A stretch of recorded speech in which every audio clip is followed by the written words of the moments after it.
नमस्कार, मैं चंदन उपाध्याय आप सभी लोग का बहुत बहुत स्वागत एवं अभिनंदन करता हूं आपके अपने YouTube चैनल साइकोलॉजी वाले गुरुजी में। आज की क्लास में हम लोग बीए 5th सेमेस्टर के जिस महत्वपूर्ण टॉपिक के बारे में चर्चा करने वाले हैं वह है प्रारंभिक प्रौढ़ावस्था। इसमें यौन भूमिका समायोजन क्या होता है और साथ ही साथ व्यावसायिक विकास कैसे होता है, यानी कि अर्ली एडल्टहुड। इसमें sex role adjustment and career development क्या होता है। इसका तात्पर्य है कि जब कोई बच्चा बड़ा होते होते प्रारंभिक प्रौढ़ावस्था में पहुंच जाता है तो यौन भूमिका समायोजन कैसे करता है और उसके करियर का विकास कैसे होता है, किन किन कारकों पर यह निर्भर होता है, इसके बारे में डिटेल से आज की क्लास में हम चर्चा करने वाले हैं। यह आपके बीए 5th सेमेस्टर का यूनिट 6 का टॉपिक है। यूनिट 6 में इतना टॉपिक है, इसके बाद 2 यूनिट रह जाएगा, उसको भी मैं पूरा कर दूंगा। ठीक है, तो चलिए वीडियो में लास्ट तक बने रहिए और क्लास को जो है एकदम ध्यान से आप समझिए। तो सबसे पहले हम बात करेंगे कि प्रौढ़ावस्था या जिसको वयस्कावस्था कहते हैं, इसी को अर्ली एडल्टहुड भी कहते हैं, ये क्या होता है। देखिए, प्रौढ़ावस्था का प्रसार क्या होता है 18 वर्ष से 40 वर्ष या 20 कहीं कहीं 20 वर्ष से 40 वर्ष तक माना जाता है। और यह अवस्था किशोरावस्था के समाप्त होने के बाद की अवस्था है। ठीक, यह मानव विकास की श्रृंखला में एक महत्वपूर्ण अवस्था है। सही बात है, यह मानव के विकास में एक महत्वपूर्ण अवस्था है। महत्वपूर्ण अवस्था क्यों है आगे बताएंगे हम। ठीक है, प्रौढ़ावस्था को पूर्व वयस्कावस्था या जिसको हम अर्ली एडल्टहुड भी कहते हैं, ये कहा जाता है। ठीक है, और यही आपका टॉपिक भी है। अगर इस शब्द की उत्पत्ति देखा जाए तो इस शब्द की उत्पत्ति लैटिन भाषा के शब्द एडल्टस किससे हुई है, एडल्टस। ठीक है, प्रौढ़ावस्था को इंग्लिश में क्या कहते हैं, एडल्टहुड कहते हैं। ठीक है, तो एडल्टहुड शब्द की उत्पत्ति लैटिन भाषा के एडल्टस शब्द से हुई है। ठीक है, इतना क्लियर है। आगे बढ़ते हैं। इसका असर क्या होता है, आकार, ठीक, तथा क्षमता की दृष्टि से पूर्ण विकास या परिपक्वता। आकार मतलब जैसे आपका लंबाई, ऊंचाई, चौड़ाई, ये ठीक। और क्षमता मतलब विभिन्न कार्यों को करने की क्षमता, यानी मानसिक विकास, शारीरिक विकास, बौद्धिक विकास इत्यादि। इन सभी का विकास जब पूर्ण रूप से हो जाता है तो उसी को हम क्या है, प्रौढ़ावस्था कहते हैं। क्योंकि किशोरावस्था तक आते आते बच्चों में अधिकतर विकास हो जाता है। प्रौढ़ावस्था में क्या होता है कि वो क्या है, परिपक्व होते हैं। जैसे कि शारीरिक रूप से मजबूती, मानसिक रूप से मजबूती, संवेगात्मक रूप से मजबूती, सामाजिक रूप से मजबूती, इसे हम क्या है, प्रौढ़ावस्था की संज्ञा देते हैं। एक परिभाषा हमने यहाँ लिया है आप लोग को और भी ज़्यादा स्पष्ट करने के लिए कि प्रौढ़ावस्था किसे कहते हैं। हर्लॉक 1975 कहते हैं, प्रौढ़ का आशय ऐसे व्यक्ति से है। ठीक है, प्रौढ़ मतलब अब यहाँ पे जो व्यक्ति है वो बच्चा नहीं रह जाता है, इसलिए इसको व्यक्ति कहा जाता है, जिसने वृद्धि की प्रक्रिया को पूरा कर लिया। वृद्धि में क्या है, जिसने ग्रोथ, ये मतलब ग्रोथ जो होता है किसी भी बच्चे का किशोरावस्था तक होता है। ठीक है, जैसे अंगों का विकास, लंबाई, ये सब। वजन तो मान लीजिए बढ़ता रहता है, लेकिन लंबाई जो होता है शरीर के सभी अंगों का लगभग पूरा हो गया रहता है। ठीक है, इसको पूरा कर लिया तो समाज में अन्य प्रौढ़ों के साथ अपनी भूमिका ग्रहण करने के लिए तैयार है, इसी को प्रौढ़ावस्था कहते हैं। समाज में अन्य लोगों प्रौढ़ों के साथ अपनी भूमिका, क्योंकि जब बच्चा व्यक्ति का रूप लेता है, मानव का रूप लेता है, यह अवस्था 20 से 40 वर्ष है, तो अब क्या है, जो व्यक्ति है वो समाज में उसके विभिन्न दायित्व होते हैं।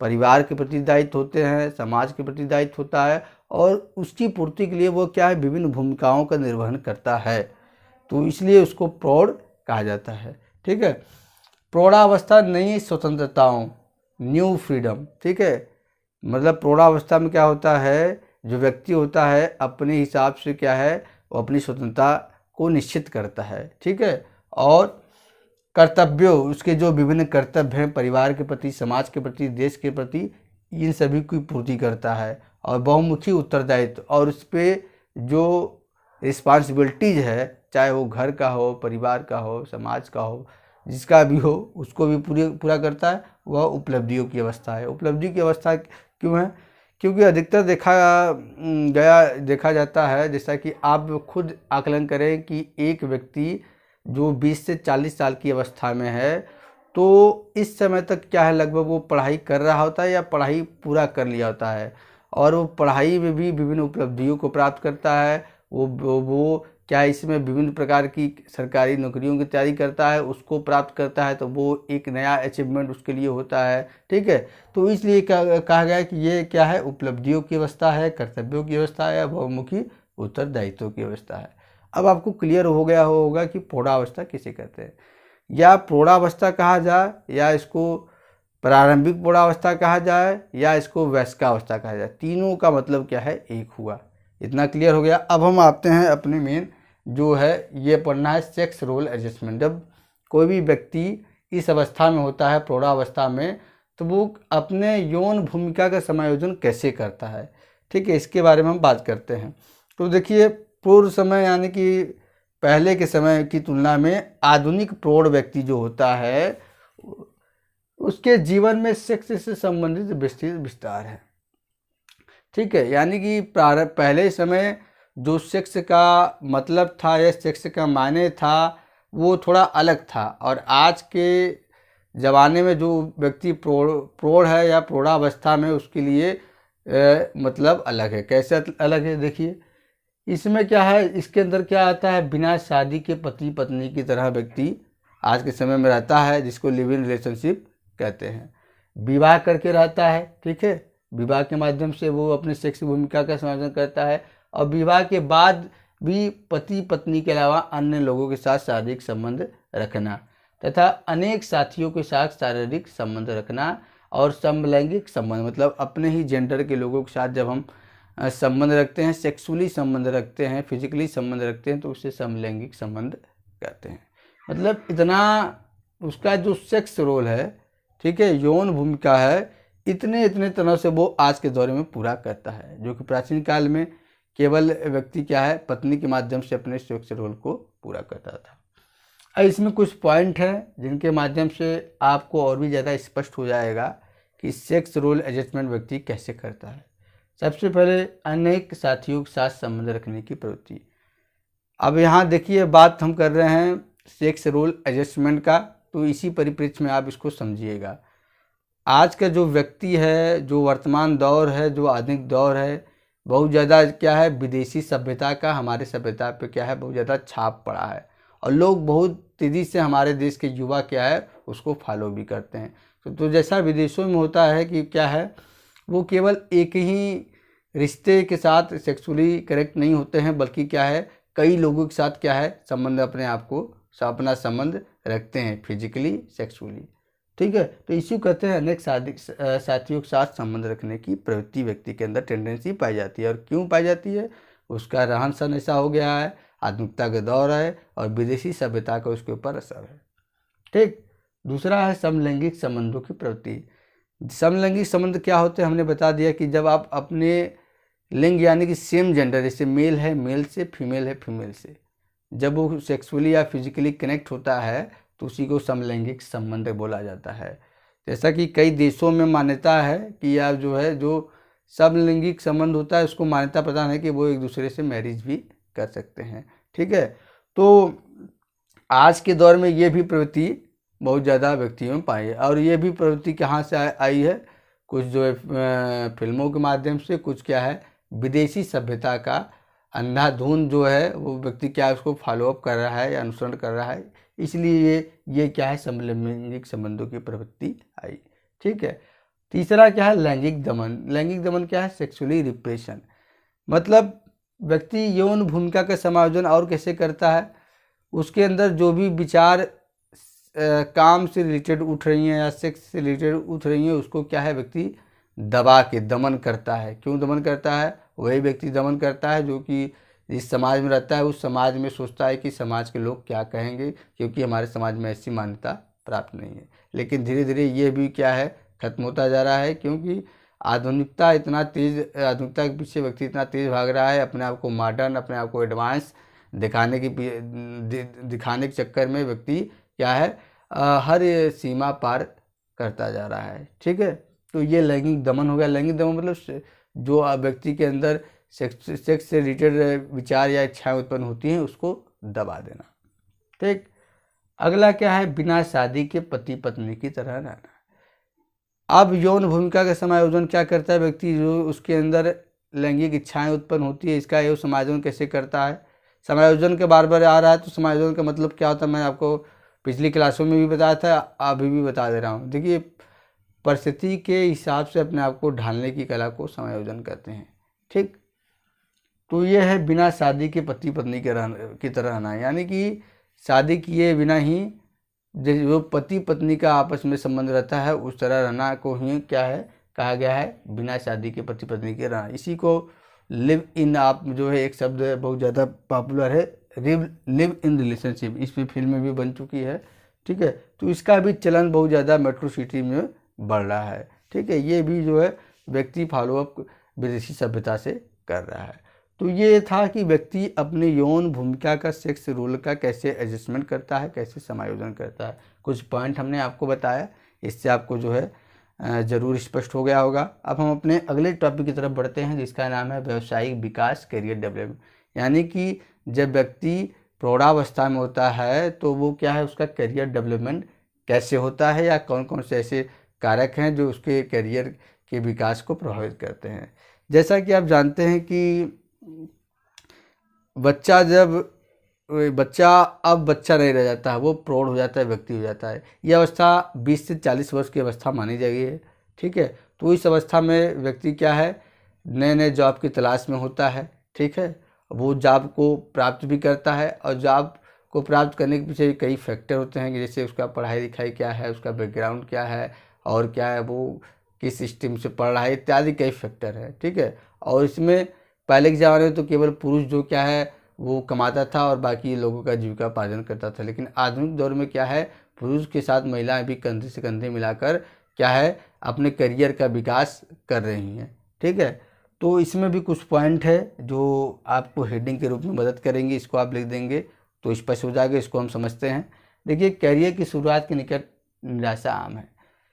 करियर, जब कोई प्रौढ़ व्यक्ति करियर की शुरुआत करता है तो उससे निराशा होना, उसके अंदर घबराहट होना, बेचैनी होना, ये आम बात है। क्यों? क्योंकि आज के दौर में इतना ज़्यादा क्या है, टेक्नोलॉजी ने स्थान ले लिया है, मशीनों ने स्थान ले लिया है, या इतना ज़्यादा बेरोजगारी आप कर लीजिए, इतना ज़्यादा है कि व्यक्ति के पास जो है पढ़ लिख कर भी जॉब नहीं होता है। और उसके बाद कई जॉब व्यक्ति बदलता भी रहता है, कई जॉब में वो इंटरव्यू देता है, सफल नहीं होता है। तो थोड़ा करियर की जब शुरुआत करता है व्यक्ति तो निराशा लगती है। और कई फील्ड हो गए हैं उसके करियर से संबंधित, जिसमें वो भी निर्णय नहीं ले पाता कि कहाँ हम जाएँ कहाँ नहीं जाएँ।